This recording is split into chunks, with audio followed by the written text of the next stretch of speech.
say you hate the feeling, the shame, the rejection, the silence after you speak. But you keep walking into it again and again. It's not an accident. It's not weakness. You're not just insecure. You're chasing something. The sting, the burn, the collapse. It hurts, doesn't it? But it's familiar. And that's why you keep coming back. Because deep down, a part of you likes the pain. And you don't even know why. You walk into the room, already calculating how to make yourself smaller. Your shoulders tighten, your voice lowers, and every word is filtered through a quiet fear. What if they notice too much? You adjust your tone, your body language, your presence, all in the name of staying safe. Not physically, but psychologically. You don't want to give anyone a reason to look too closely, because deep down, you've convinced yourself that the closer they look, the more reasons they'll find to reject you. You call it being humble. You tell yourself it's about being grounded, staying sharp. But it's not. It's a ritual, a pattern, a silent agreement you made with yourself long ago. If I keep my head down, maybe I won't get hurt. If I don't stand out, maybe I won't be judged. And if someone does praise me, you'll laugh it off, redirect it, explain it away. Because somewhere inside, you've mistaken humility for self-erasure. The idea of being seen, truly seen, feels less like validation and more like exposure. But that discomfort you feel isn't fear. It's familiarity. You've lived so long expecting rejection that part of you finds comfort in it. You don't just prepare for it, you wait for it, you rehearse it, you normalize it. You've mistaken survival for personality. You've built charm out of self-deprecation, likability out of silence, confidence out of careful performance. And the worst part? It works. People like you. They compliment your humility. They admire how grounded you are. But what they're really admiring is your willingness to shrink, your ability to make others comfortable by sacrificing yourself. It didn't start here. This reflex began years ago. Maybe as a child, maybe in school, maybe with someone who made you feel like too much, too loud, too emotional, too opinionated. So you started hiding parts of yourself, not to lie, but to belong. And with every small act of self-denial, the real you became harder to find. You stopped asking, "What do I want?" and replaced it with, "What will make me acceptable?" And here's the twisted outcome. Even when you succeed, even when people approve, you don't feel worthy. You can't absorb the praise because it wasn't the real you that earned it. It was the version of you thought they'd like. So even in your best moments, there's this quiet, gnawing doubt. If they knew the full truth, would they still choose me? This isn't insecurity. It's something deeper. You're not afraid of being rejected. You're addicted to it. You think you're insecure, that the reason you shrink yourself in rooms, doubt your own thoughts, apologize for taking up space, is because there's something wrong with your confidence. But what if that's not true? What if it's not insecurity, but addiction? Addiction to what, exactly? to humiliation. Not in the dramatic, obvious way, but in subtle, everyday moments where you let yourself be dismissed, overlooked, ignored, and then call it normal. Think about how often you seek out situations where you're the lesser one in the room. You surround yourself with people who criticize you, undermine you, keep you chasing approval you'll never actually receive. And when they withhold it, you don't walk away. You try harder. You believe that maybe if you're good enough, quiet enough, helpful enough, they'll finally see you. But they don't. And still, you stay. Because deep down, there's a strange comfort in being treated like you don't matter. It affirms something you already believe about yourself. That being overlooked is what you deserve. That love has to be earned. That respect has to be fought for. This isn't just low self-esteem. This is a system. A mental loop you've internalized so well, you don't even notice when it's happening anymore. And the worst part? You've mistaken this cycle for humility. You don't just tolerate humiliation. You seek it in ways you've never questioned. You over-apologize even when you've done nothing wrong. You downplay your achievements so others won't feel uncomfortable.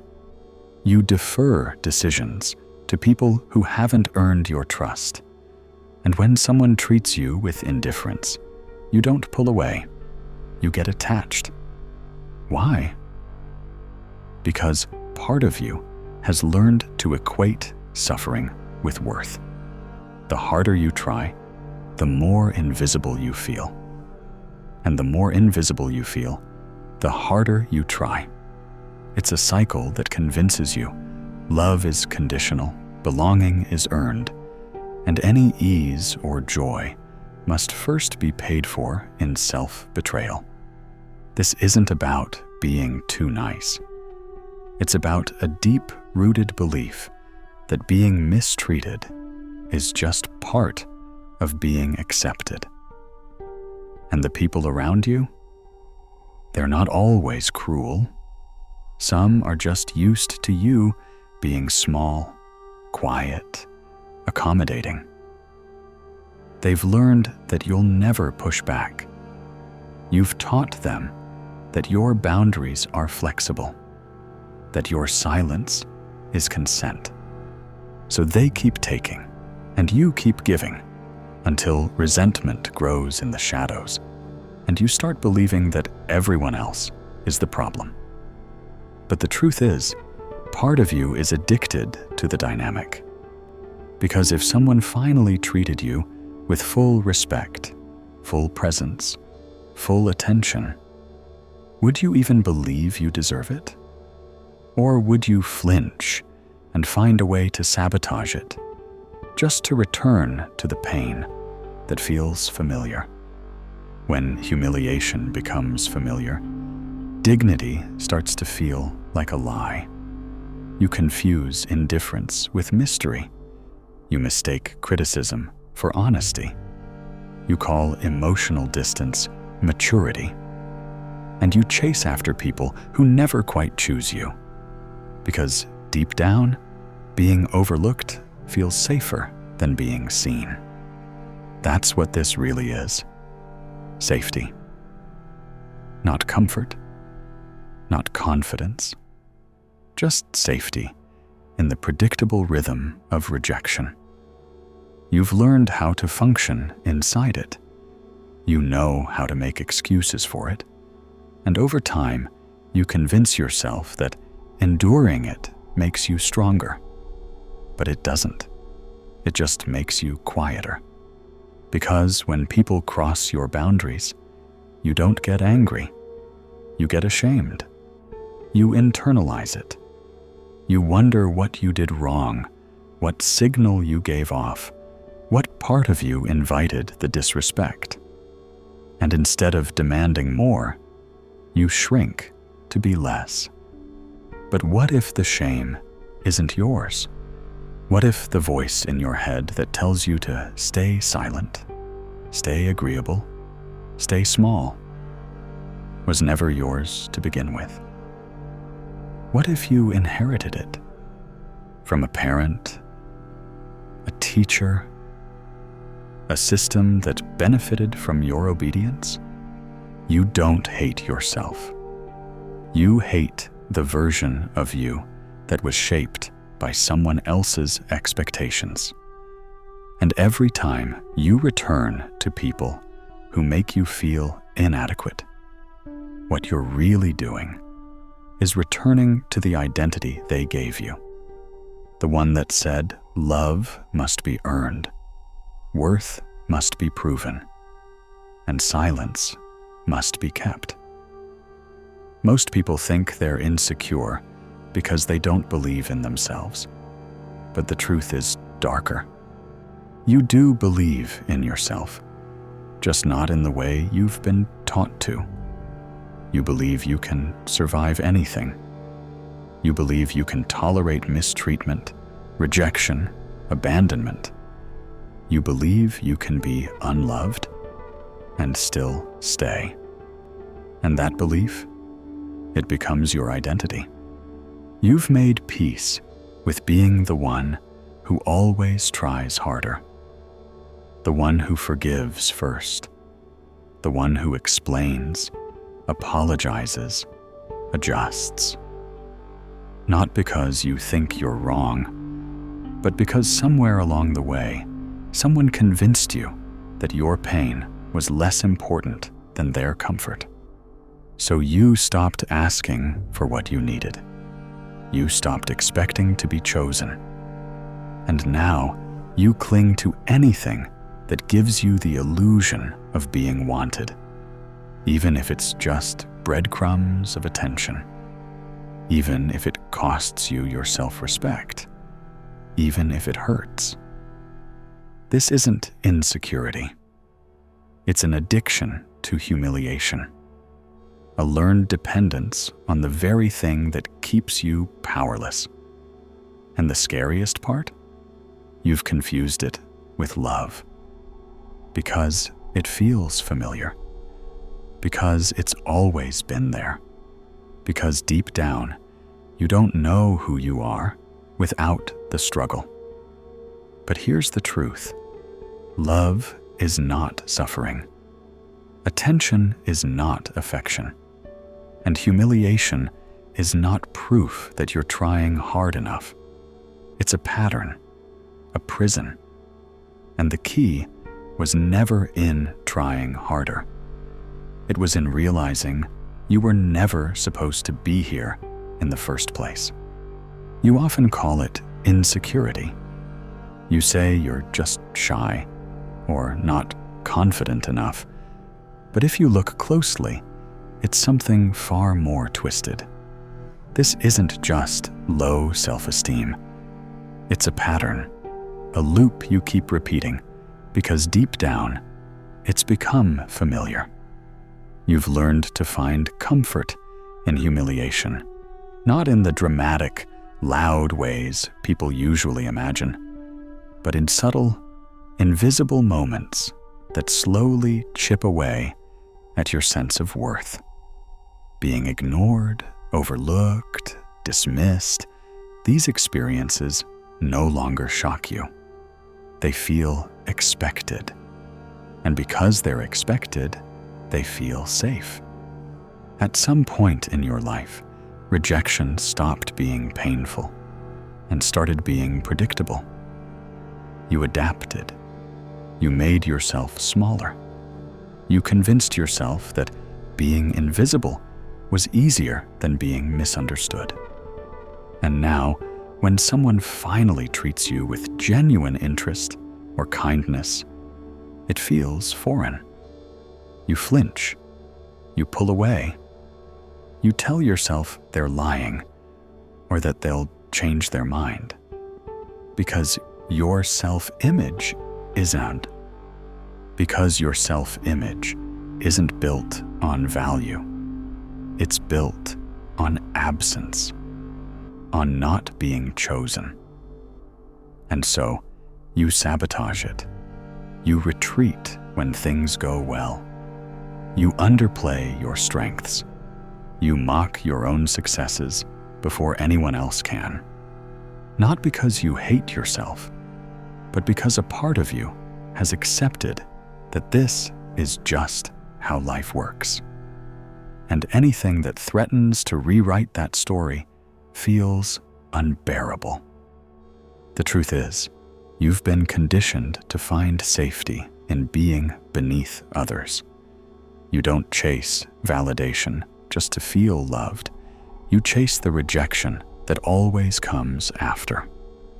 Not because you enjoy it, but because it proves something you've always believed, that you're not good enough, that you'll never measure up. It confirms the script that's been running in the background for years. And every time it plays out, every time you're ignored, dismissed, replaced, it feels like the world is finally telling you the truth you've always suspected. This isn't humility. It's not modesty. It's a hidden addiction to shame. You seek out situations where you're diminished because rising above makes you feel exposed. Being admired makes you suspicious. You're constantly waiting for the moment it falls apart, so you take control. You ruin it first. You pull yourself down before anyone else gets the chance to. This is what happens when your self-worth is wired to pain. You stop expecting happiness and start finding identity in the struggle. You wear your wounds like armor. You use self-deprecation to earn belonging. You become fluent in putting yourself last, and you call it being realistic. But here's the most dangerous part. The longer you live like this, the more it becomes your normal. And the more normal it feels, the harder it is to recognize as a problem at all. Until someone finally shows you, it doesn't have to be this way. So now you know. This feeling isn't just insecurity. It's not just low confidence. It's humiliation. But not the kind that's forced on you. The kind you've come to expect, crave, and chase. You stay in places where you're overlooked. You try to earn love that's withheld. You seek validation from people who withhold it. And even when you're rejected, disrespected, or forgotten, you stay. Why? Because somewhere deep down, you believe this is what you deserve. That discomfort has become familiar. Pain has become proof. Every time someone belittles you, ignores you, or tears you down, a part of you whispers, "This feels right." Not because it is, but because it's what you've always known. This is what happens when humiliation becomes addictive. It becomes your script, your emotional baseline. It convinces you that anything better, anything softer, kinder, more nourishing, is a trick, a setup, something you shouldn't trust. So when someone treats you well, you recoil. When things go right, you sabotage. When peace enters the room, you look for the exit. But here's what you've missed. That pattern wasn't born in adulthood. It didn't come from one failure, one mistake, one person. It came from years of being trained to equate pain with meaning, to associate worth with suffering. Somewhere along the way, you began to confuse attention with affection. You started mistaking silence for strength. And worst of all, you learned to accept crumbs and call it love. And because of that, you don't just tolerate humiliation. You chase it. You walk into situations already prepared to shrink. You apologize for existing before you've even been seen. You lower your voice, your needs, your value, because you think doing so will earn you safety. But safety doesn't come from surrendering your dignity. It doesn't come from being agreeable. It doesn't come from abandoning yourself in hopes that someone else will finally see you. And because of that, you don't just tolerate humiliation. You chase it. You walk into situations already prepared to shrink. You apologize for existing before you've even been seen. You lower your voice, your needs, your value, because you think doing so will earn you safety. But safety doesn't come from surrendering your dignity. It doesn't come from being agreeable. It doesn't come from abandoning yourself in hopes that someone else will finally see you. This isn't about being louder, or fighting back, or proving yourself. This is about recognizing the trap and refusing to walk into it again. You're not insecure. You're not weak. You're not unworthy. You're just tired of proving your worth to people who've already decided not to see it. And once you realize that, everything changes. You've spent so long thinking you're weak because you feel too much. But maybe your sensitivity was never the problem. Maybe the problem was the story you were told, that you had to suffer to be worthy, that love must be earned through silence, that dignity can only come through pain. But now you know better. You're not broken. You were trained to believe that being small made you safe, that hiding made you lovable, that humiliation was just another form of growth. But you don't have to live like that anymore. The next move is yours. Not to perform, not to prove, but to begin unlearning everything they made you believe about your place in this world. And once you do, they won't recognize the person who comes out the other side.